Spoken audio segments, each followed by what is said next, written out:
दो ऐसी गलतियां जो स्टूडेंट यूनिवर्सिटी से निकलते हैं वो लाजमी करते हैं। मैंने बहुत सारे लोग देखे जिनके क्लिनिक इस्टेब्लिश प्रॉपर नहीं हो पाते, वो दो गलतियां बहुत ज़्यादा करते हैं।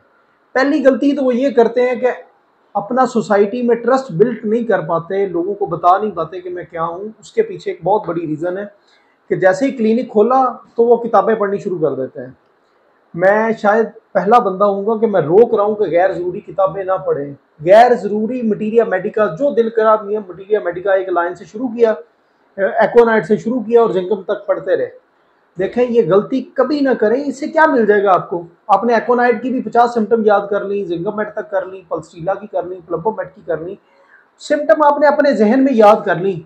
आपको यही नहीं पता चला कि पेशेंट कैसे, मैं उसको लेके एड्रेस कैसे करूंगा, जब मेरे पास मरीज आएगा उसे मैं हैंडल कैसे करूंगा। वो और भी याद करते रहे। फिर मैंने ये भी लोग देखे हैं, वो कहते हैं डॉक्टर साहब हमें भूल जाता है कुछ देर बाद।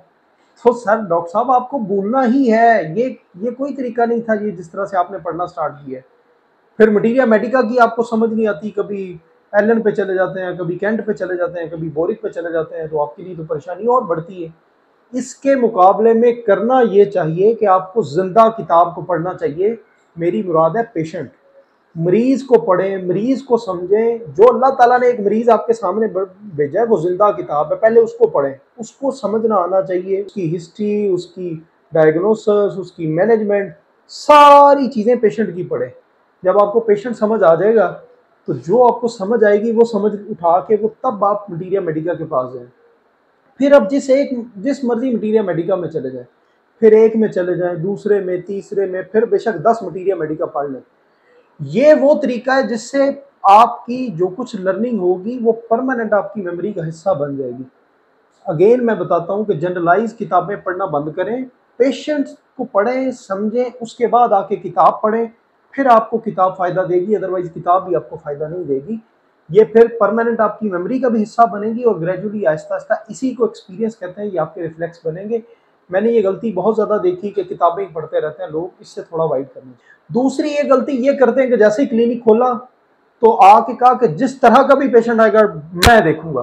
वो हम क्या देखेंगे? आपके पास पहले दिन ही कहा कि बच्चे हैं मैं देखूंगा, फीमेल आई है मैं देखूंगा, प्रोस्टेट का मसला है मैं देखूंगा, किडनी का, पित्ते का, स्किन का, जिस्म के जिस ऑर्गन का नाम ले लें तो जी इसकी प्रैक्टिस तो मैं करूंगा। मैंने यहाँ तक भी कुछ लोग देखे क्लिनिक फेल होते हुए स्टार्ट भी कह दिया कि हम तो कैंसर का इलाज भी हम करते हैं। डॉक्टर साहब ये गलती कभी ना करें। देखें, जब आप क्लिनिक स्टार्ट करते हैं तो आप बिल्कुल बेसिक लेवल से अपना क्लिनिक स्टार्ट करें।